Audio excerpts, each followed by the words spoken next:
Good morning, everybody. Welcome to day one of our super exciting Get a Glimpse of the Ultimate You challenge.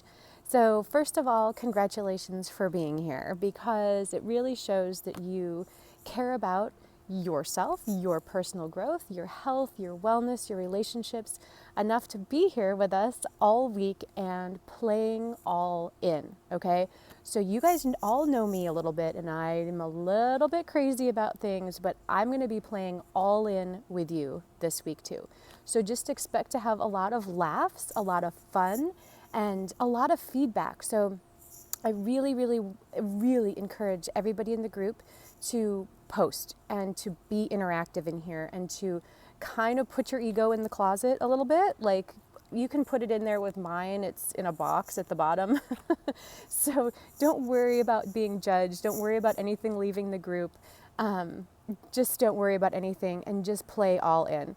So first day's assignment. I know that you guys have been chomping at the bit for this. So there are 3, right? Every single day. So the first assignment today, you guys, is going to be to find poetry. So the personal development part of this is to go and read some poetry. And if you have never read poetry in your life, welcome to a whole new world of seeing things through a different lens.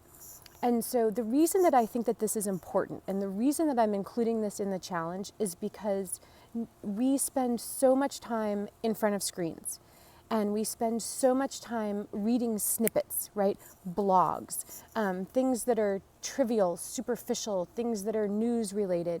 We're bombarded by marketing and signage and everything.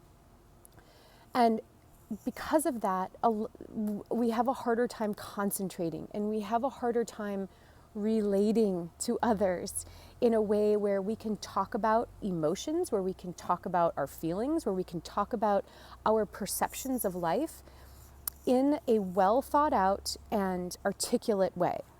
So part of discovering the ultimate you, right? Part of living this like really amazing, well-rounded life is to be able to appreciate the arts.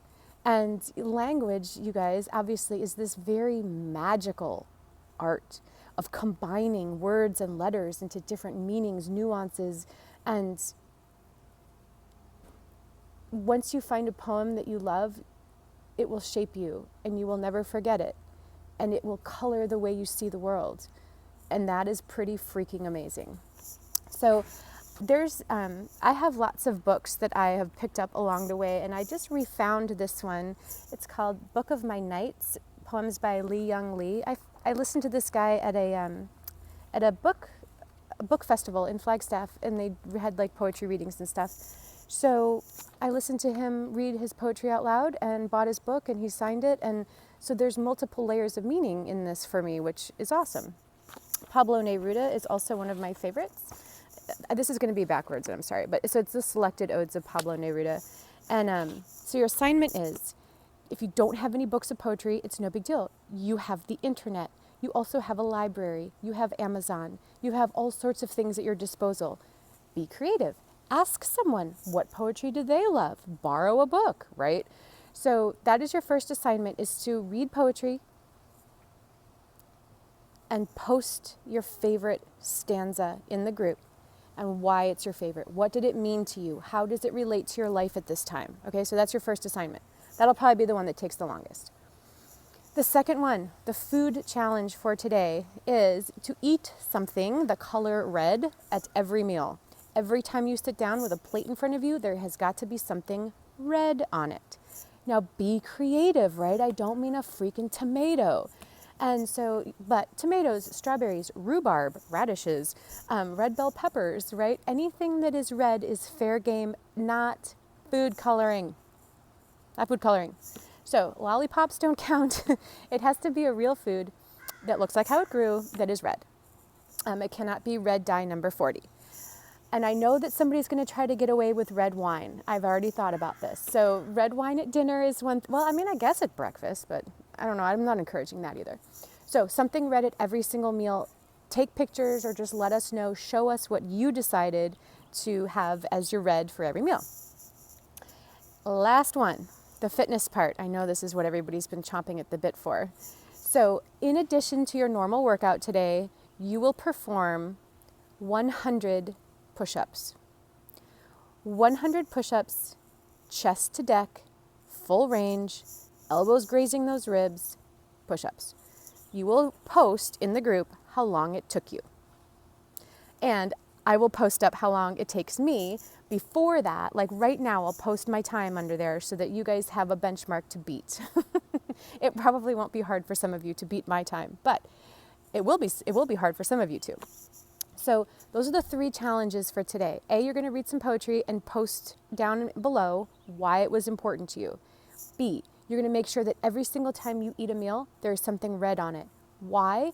Because red is one of the most potent markers of foods that have high nutritive value, okay? When I say nutritive value, I mean like phytochemicals, vitamins, minerals, vitamin C, all of these things that are so important that we never get enough of, right? And things like tomatoes have lycopene in them.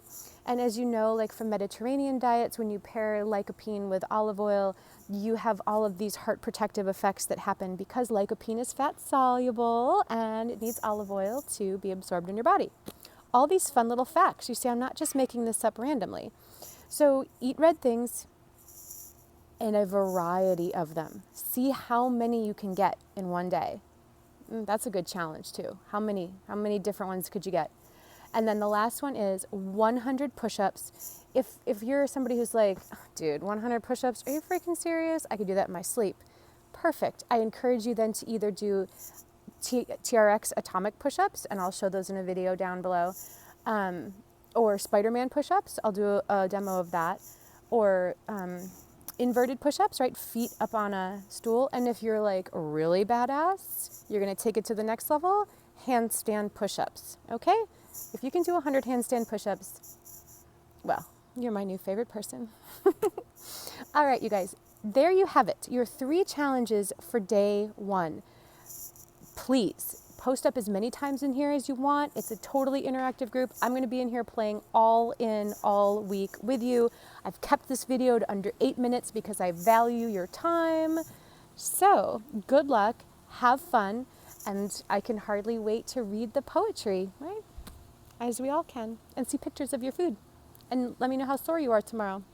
Okay, see you soon.